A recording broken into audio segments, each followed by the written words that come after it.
नमस्कार बंधुरा आमी सुष्मिता चले एलाम तोमादेर सामने आबार एकटा रेसिपि निये। और ये देखो आज के बानाबो आलू दिए डिम कषा पुरो आलुर दमेर मतन लाल लाल भावे। स्किप ना करे पुरो भिडियोटा तोमरा देखो बंधुरा, आशा करी तोमादेरो खूब भालो लागबे। जोदि भिडियोटा भालो लागे लाइक कमेंट शेयर करे दिओ और जारा आमार चैनेलटा नतुन देखछो तारा प्लिज बंधुरा साबस्क्राइब करे दिओ। प्रथमेई देखो आमि एखाने किछु पेंयाज केटे नियेछिलाम, सेइगुलोके भालो करे धुएओ नियेछिलाम। पेंयाज रसुन आदा और किछु काँचा लंका समस्त किछु भालो करे आमि आगे पेस्ट करे नियेछि। पेस्ट करे नेওয়ার পর देखो এই যে आलू और ডিমটা যখন একসাথে আমি সিদ্ধ বসিয়েছিলাম সেইগুলো আমি সিদ্ধ হয়ে যাওয়ার পর দেখো আমি আলুগুলোকে প্রথমে কড়াইতে তেল দিয়ে ভেজে নিয়েছিলাম। আর সেই কড়াইতেই একটু সামান্য তেল ছিল, সেই কড়াইতে আমি ডিমগুলোও ভেজে নিচ্ছি। আর এই দেখো আলুগুলো একটু পুড়ে গেছিলো, একটু অন্য কাজে একটু সকালবেলা তাড়াতাড়ি করে করছিলাম। আর এই ডিমগুলোকে দেখো একটু হলুদ দিয়ে নুন দিয়ে ভেজে নিচ্ছি। আর তোমরা কে কেমন করে আমার ডিম কষা করো অবশ্যই কিন্তু কমেন্ট করে জানিও বন্ধুরা।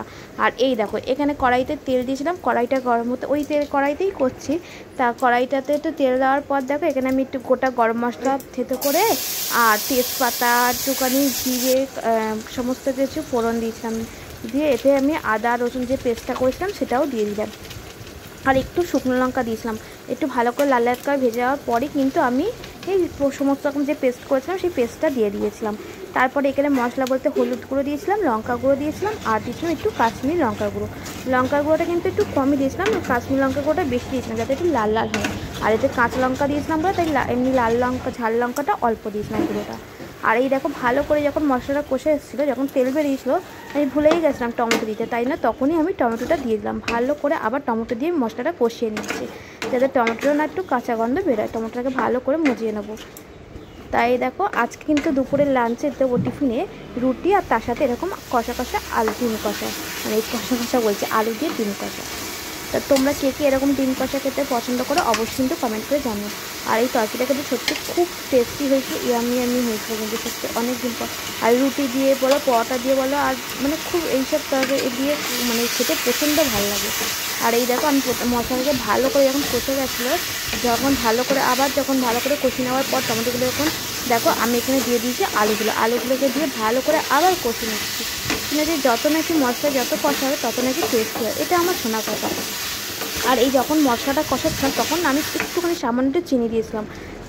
আমি যখন কোনো কিছু এরকম কষার দরকার করি তখন আমি সামান্য একটু চিনি দিই।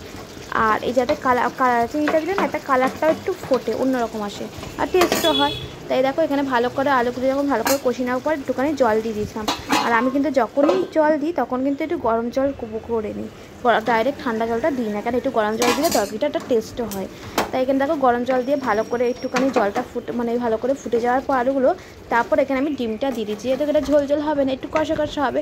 তাই ভালো করে দেখো এবার আমি ডিমগুলো দিয়ে ভালো করে আলু দিয়ে কষিয়েছি।